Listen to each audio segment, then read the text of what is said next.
What do Hi, we? Coach. How's it going? Good. Hey, what's up, Jackie? I'm good. My 3-year-old is here, busy, but if you hear her scream, she's perfectly I happy. got it. My 11-year-old's here. I hope he doesn't scream too much. She's got paint, so she's really ecstatic about it. I got you. What have you seen so far from your group? A lot of young guys coming in, like Jewett Hayes, Chase Morrison coming in as early enrollees. You got Lawrence Terry. What some of the young guys have you seen? I think so far it's a learning curve for all of them right now, just to try to figure out where to line up. That's the biggest thing. But they're showing some flashes. They're right now they're trying to learn the system and learn where to line up, learn the expectations of the team, not just on the field but off. But Hayes has showed some flashes. Chase Morrison, you can see these guys are kids are just out of high school, and some of these kids came like mid-year, so they should still actually be in their high school. So it's moving fast for them, but they're trying hard, and they got bright futures. But it's just so fast right now for both of the guys, for Chase and Jewett. But the older guys are doing a really good job, particularly Chico Bennett and Cam Butler, just doing a good job of pulling them to the side and showing some great leadership.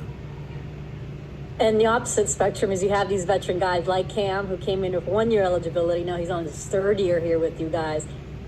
When you heard the news that he was coming back, what were your feelings that you were going to have this veteran pair between Chico and Cam coming back for another year?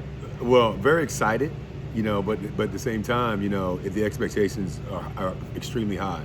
And I feel like, obviously, being their position coach, I'm somewhat responsible for how productive they are and how they develop, which I enjoy. I embrace it. I want those guys to be better. I want to coach better. I want those guys to do a good job.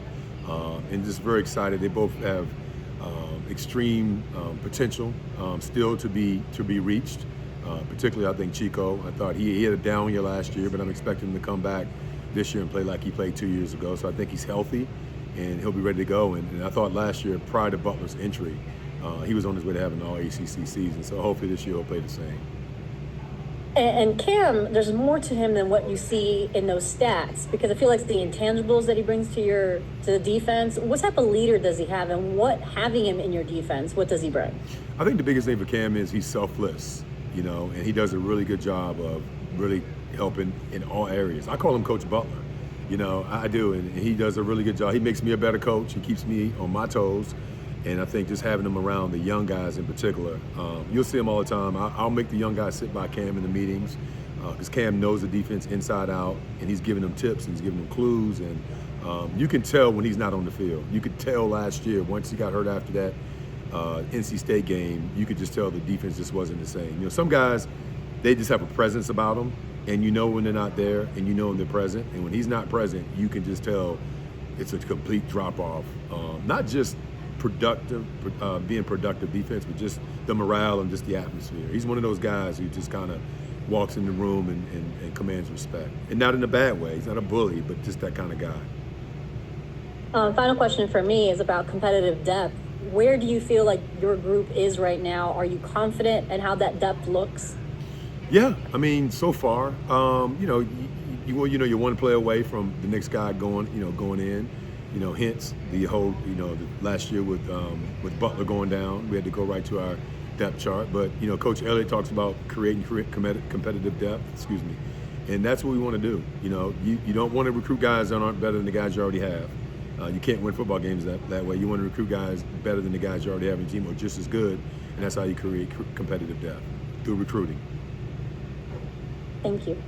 Hey, Chris, I know you talked a little about Chico's health last year. How do you get him back, I guess, to top form fundamentally, technique-wise, in terms of rushing the passer? Well, he just, a lot of it's going to be in his rehab. He's got to stay in the training room. He's got to stay, even when he's healthy, he's still got to go in and get treatment, take care of his body. He's an older guy, and he has to understand the importance of maintenance. And so we're not going to kill him in spring ball. We're not going to kill him in training camp in the summer. He's going to get his reps and his work, but we also got to be mindful it's a long season. But we're excited that he's back, and he showed some good stuff so far this spring. I just got to continue to keep coaching him up, and hopefully, man, we'll get him back to playing where he did 2 years ago. Are there things, I guess, as a position group, defensive end wise, that you guys identified last year as reasons why you didn't get to the quarterback maybe as much as the year before? Was it health? Was it a combination of health, technique? How do you kind of see it? I got to do a better job coaching them. You know, so I mean, it starts with me. So I got to figure out how to get those guys in position to make plays and be productive. You know, it's every year, every season takes on the season takes on its own personality, and so I'm not gonna blame the players. You know, it starts with the coaches, and we got to do a better job of, particularly myself, getting them ready to play and getting them prepared, and then they'll do their part. With Mekhi, he showed a little bit, flashed some potential last year. What do you think those game reps did for him this past season? I think Mekhi has a very, very high ceiling. I mean, I think Mekhi has a chance to be as good as any guy we've had come through in a long time. I mean, he's big, he's physical, he's strong, he's explosive. Got to get him healthy. Once he really figures it out, he's going to be tough. He'll be a guy that's going to be tough to deal with. He'll be one of those guys that they're going to have to count for before it's all said and done. And then to touch on Ben Smiley, what are some things you're working on with him this spring? You know, I told Ben today in practice, actually, I said, listen, dude, I don't want to see any more bull rush. You know, I don't want to see you run down the middle. I know you're strong. I want to see you work your technique, work your hands, work an edge, work a half a man. Because he plays so hard, he exerts so much energy that he tires himself out because he wants to be the tough guy. You know, there's a time and a place for that. Football is a tough man's sport, but I want to really work on his craft this spring, use his hands and work on an edge and be more of a technician. Once he becomes more of a technician, the strong stuff is there, the power is there, but I want him to become more of a technician. Thank you. Yeah. Hey, Coach. Just my question, kind of big picture, looking at just 2 more weeks till spring ball ends. Kind of for you and your group, kind of what do you hope to be the biggest thing that you guys accomplish in the next couple weeks? You know, first and foremost, just want to stay healthy. I want to make sure we get, all the guys are good in terms of their health. And just want to improve. Like, we've got all the install in that we're going to do for the spring, I believe. So next week, it'll just be about, like, improving game situation, situation awareness. And then that's what we want to do. Just want to continue to keep honing in on our craft and just improving in all different areas.